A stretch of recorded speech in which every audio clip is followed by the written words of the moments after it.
At its peak, BlackBerry wasn't just a phone. It had become the trusted communication tool of presidents, governments, CEOs, and millions of professionals around the world. Its reputation was built on security, reliability, and a communication system that felt years ahead of its time.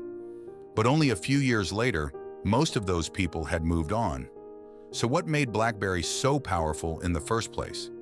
And what happened to the company that once connected some of the world's most influential people? This is the untold story of BlackBerry. The story begins in 1984 when Mike Lazaridis and his childhood friend Douglas Freegan founded a small technology company in Canada called Research in Motion, or RIM. Long before smartphones existed, Lazaridis believed wireless communication would become part of everyday life. While searching for a breakthrough, the company attracted Jim Balsillie, who invested in RIM and helped turn a promising technology business into an ambitious company. For years, RIM focused on wireless data and communication technology, building expertise that would eventually lead to its biggest opportunity. That opportunity arrived in the late 1990s. As email became essential for businesses, staying connected often meant sitting in front of a computer. Lazaridis saw an opportunity to change that. In 1999, RIM introduced the BlackBerry 850.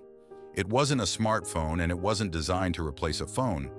Instead, it allowed users to receive emails and messages wherever they were. The idea quickly caught on. But users still needed a separate mobile phone for voice calls, meaning many professionals carried two devices everywhere they went. Seeing this, RIM decided to combine both experiences into a single product. In 2002, the company introduced the BlackBerry 5810, one of its first devices with phone capabilities, bringing calls, email, and messaging together in one device. The company wasn't finished yet. Emails appeared on BlackBerry devices almost instantly, allowing users to stay connected without constantly checking a computer. It later introduced BlackBerry Messenger, or BBM, allowing users to communicate in real time years before modern messaging apps became common.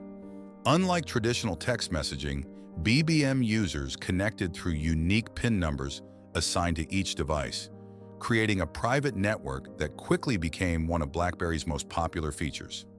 BlackBerry devices also became known for their physical keyboards and distinctive navigation controls, including the track wheel and later the trackball, features that made the devices instantly recognizable during their peak years.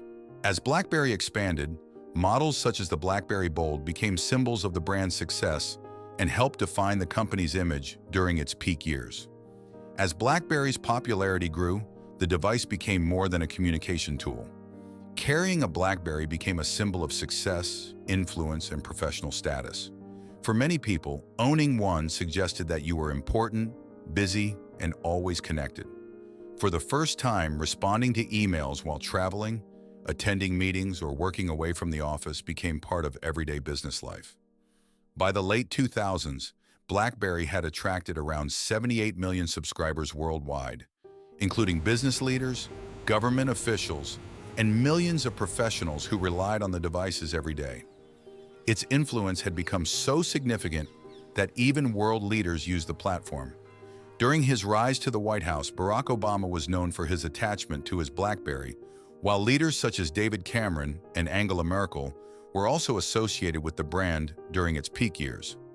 For many users, BlackBerry became the first thing they checked in the morning and the last thing they checked at night.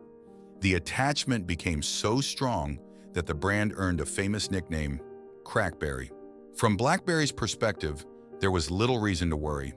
The company was still attracting millions of users. Businesses trusted its platform, and its devices remained popular among professionals around the world. What BlackBerry underestimated was how quickly consumer preferences were changing. People were no longer looking for just communication and productivity. They wanted apps, entertainment, social media, and a richer smartphone experience. But technology was evolving quickly. As platforms like Apple's iOS and Google's Android offered users more apps, entertainment, and flexibility, many consumers began moving away from BlackBerry. The company tried to respond with new devices and software, but by then iOS and Android had already built ecosystems that many users found more appealing and easier to use. For the first time, BlackBerry was no longer leading the industry. It was trying to catch up. As the company declined, its founders moved in different directions.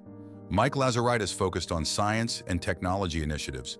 Jim Balsillie turned his attention to innovation and public policy, and Douglas Freegan largely stayed out of the spotlight.